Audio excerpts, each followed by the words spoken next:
కళ్ళ ముందు అలా ప్రాణం పోతూ ఉండి మనం ఏం చేయలేకపోతున్నాము అని చెప్పి అనుకుంటాం. ఇన్ టైం మనం సేవ్ చేయగలిగితే కనుక, రెస్క్యూ చేసి షెల్టర్ షిఫ్ట్ చేయగలిగితే that will be your happiest moment అండి. ఒక మదర్ అనే ఫీలింగ్ నాకు వస్తుంది.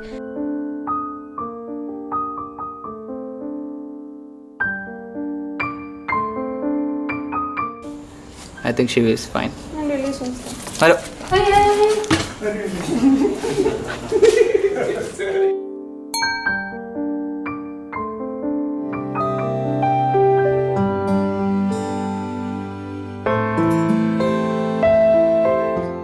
ఒక యానిమల్ చాలా చచ్చిపోయే స్థితి నుంచి మేము దానికి కాపాడి దానికి ప్రాణం ఇస్తుంటే అందులో ఉన్న సంతోషం మాకు ఇది ఇంకా ముందుకు డ్రైవ్ చేస్తుంది. I'm very much satisfied in what I'm doing.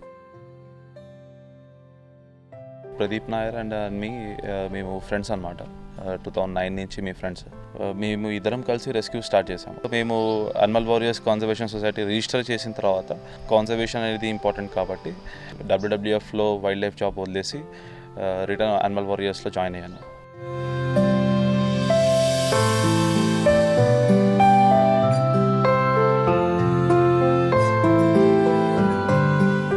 ఒక మంచి జాబ్లో ఉండి మంచి శాలరీ ఎర్న్ చేస్తూ ఉన్న టైంలో నాకు బయట కంట్రీస్ నుంచి కూడా ఆఫర్స్ ఉండే. అలాంటి ఒక మొమెంట్లో నేను సడన్గా యానిమల్స్లోకి వచ్చాను అన్న ఒక థాట్ అన్నది కొంచెం రియాక్ట్ అయ్యారు పేరెంట్స్ కానీ ఫ్యామిలీ మెంబర్స్ కానీ. మా ఎజెండా ఏంటో అందరికీ అర్థమైన తర్వాత నువ్వు అందరూ సపోర్ట్ చేస్తున్నారండి.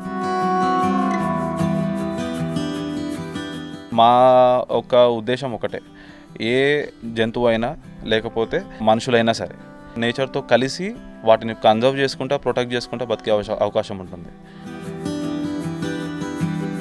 ఫారెస్ట్ డిపార్ట్మెంట్తో మనం కొలాబరేట్ అయ్యి ఉన్నామన్నమాట. ప్రెసెంట్ చిన్న బర్డ్స్ ఉంటాయి అన్నమాట. మన వర్షాకాలంలో కానీ లేకపోతే ఎవరైనా చెట్లు కొట్టేస్తుంటే దాని మీద నెస్ట్లు ఉంటాయి అన్నమాట. బేసిక్గా అది ఎవరు ఐడెంటిఫై చేయరు. చెట్లు కొట్టేసినప్పుడు కింద పడిపోతుంటాయి అన్నమాట. నేను యానిమల్ వారియర్స్ కన్జర్వేషన్ సొసైటీలో టాక్టికల్ లీడ్ నా పొజిషన్. సో ఏదైనా బావిలో పడడం కానీ పక్షులు మాంజాకి హ్యాంగ్ అవ్వడం అలాంటివన్నిటికీ నేను లీడ్ పొజిషన్ అనమాట. ఇంతకు ముందు అంటే నేను పారావెటర్నరియన్. సో అదే ప్రొఫెషనల్గా నేను అలానే ఇక్కడ కూడా నేను ఏమన్నా ఇంజూర్డ్ యానిమల్స్ కానీ బర్డ్స్ అలాంటివి ఏమున్నా కానీ ఫస్ట్ ఎయిడ్ ట్రీట్మెంట్ స్పాట్లో వెళ్ళి ట్రీట్మెంట్ చేయడం అలాంటివి చేస్తుంటాను. యానిమల్స్ పైన ఉన్న లవ్తోనే ఈ టీంలో జాయిన్ అయినా ఈ టీంలో ఇంకా స్టిల్ కంటిన్యూ చేస్తూనే ఉన్నాను. మా బిడ్డలాగా చూసుకుంటాము. బేసిక్గా మేము చాలా కష్టపడతాము. మా టీం మొత్తం వాలంటరీగానే వర్క్ చేస్తున్నారు. ఉన్న వాళ్ళందరూ వాళ్ళ సాఫ్ట్వేర్ జాబ్స్ వదిలేసి పెద్ద శాలరీస్ ఉన్న జాబ్స్ వదిలేసి అందరూ వచ్చి వాలంటరీగా వర్క్ చేస్తున్నారు.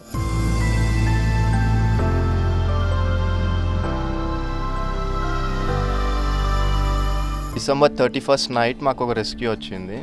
రాక్స్ మధ్యలో ఒక చిన్న పప్పి ఇరుక్కుపోయింది. 41 hours అయింది ఆ రెస్క్యూ చేయడానికి. మొత్తం ఆ రాక్స్ తీసేసి పెద్ద హిల్ మౌంటైన్ లాంటిది అది. సో ఆ రాక్స్కి అన్నిటికీ డ్రిల్ చేసి అవన్నీ పప్పిని సేఫ్గా తీసుకొని రావాలి బయటికి అని ఒక 41 hours అయింది ఆ రెస్క్యూ చేయడానికి. సో అది ఒక బిగ్గెస్ట్ రెస్క్యూ. అది ఫస్ట్ స్టార్టింగ్ యాక్సిడెంట్ కేసెస్ నుంచి స్టార్ట్ చేసామన్నమాట మేము. దాని తర్వాత మెల్లగా బ్లూ క్రాస్తో మనము వాలంటీర్ చేసేటప్పుడు చాలా మేజర్ టాక్టికల్ రెస్క్యూస్ వచ్చేవి. పెద్ద బఫెలోస్ అనేవి యాక్సిడెంట్ అయ్యి రోడ్ మీద ఉండేవి.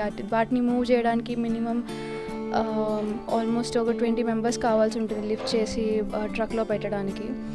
అండ్ అలా కాకుండా బోర్వెల్లో ఒక చిన్న 6-inch బోర్వెల్లో 60 feet 70 feet డెప్త్లో పిల్ల పడిపోయేది అనమాట. పిల్లి కానీ పిల్లి పిల్లలు వాటిని రెస్క్యూ చేయాలంటే మోర్ దాన్ 30 hours పట్టేది అనమాట.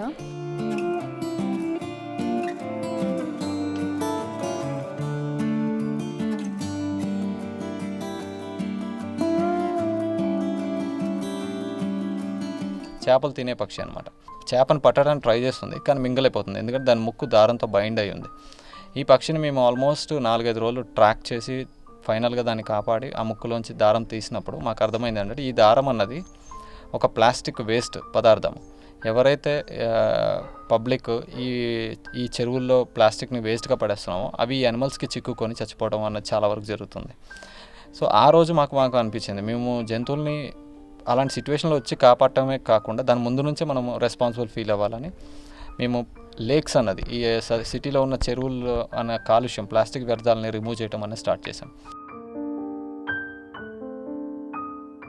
యానిమల్ వారియర్స్ కన్జర్వేషన్ సొసైటీలో మేము అవేర్నెస్ కూడా కండక్ట్ చేస్తున్నామండి. అవేర్నెస్ అంటే చాలామందికి యానిమల్స్ సేవ్ చేయాలని ఒక థాట్ ఉంటుంది, కానీ ఎలా చేయాలి, ఎక్కడ నేర్చుకోవాలి, అనేది ఒక స్టార్టింగ్ పాయింట్ ఉంటుంది వాళ్ళకి. కాలేజీలకు వెళ్ళి యానిమల్స్ ఎలా సేవ్ చేయాలి, యానిమల్స్ ఎందుకు ఇంపార్టెంట్, నేచర్ని మనం ఎలా కాపాడుకోవాలి, ఈ ట్రైనింగ్ మేము రెగ్యులర్గా ఇస్తూ ఉంటాం. వాలంటీర్స్ ఎవరైనా ఇంట్రెస్టెడ్ ఉండి మా మెంబర్స్గా జాయిన్ అయితే మేము వాళ్ళకి 2-3 months మేము కంటిన్యూస్గా ట్రైనింగ్ ఉంటుంది. బావిలోకి ఎలా దిగాలి, బావిలో దిగటం అన్నది ఈజీయే, కానీ అందులో యానిమల్ని ఎలా పైకి తీసుకురావాలి, ఎందుకంటే యానిమల్ ఆల్రెడీ భయపడి ఉంటుంది, దాన్ని కూల్ ఎలా చేయాలి, చెట్టు మీద ఉన్న పక్షిని దెబ్బ తగలకుండా ఎలా కిందకు తీసుకురావాలి, ఇంజురీ స్టక్ అయిన పక్షిని, ఇలాంటివన్నీ మేము ట్రైనింగ్ ఇస్తూ ఉంటాం అన్నమాట.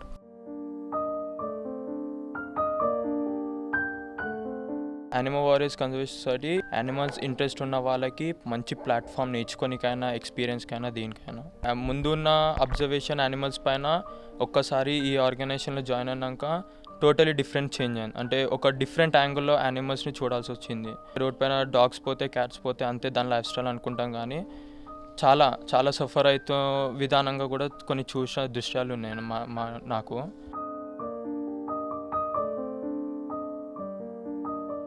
బ్రీడ్ పప్పీస్ అనుకోండి తొందరగా అడాప్ట్ చేసేసుకుంటారు, క్యూట్గా ఉంటాయని.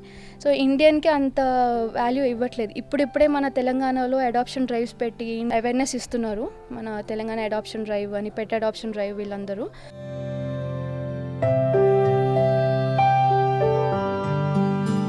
మన నెక్స్ట్ జనరేషన్స్ కూడా మన నేచర్ని, వాటి నుంచి వచ్చే ఉపయోగాలని వాళ్ళకు కూడా అందించాలి. అంటే మనం ఇప్పుడు నేచర్ యొక్క నుంచి వచ్చే రిసోర్సెస్ అనేవి తక్కువ వాడుకోవాలి.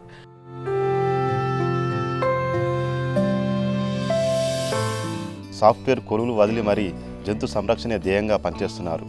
యానిమల్ వారియర్స్ కన్జర్వేషన్ సొసైటీ ఏర్పాటు చేసి మూగజీవాలకు నేస్తాలేందుకు పాటుపడుతూ వాటికి అండగా నిలుస్తున్నారు. కెమెరామెన్ రవితో మహేష్, టీ న్యూస్, హైదరాబాద్.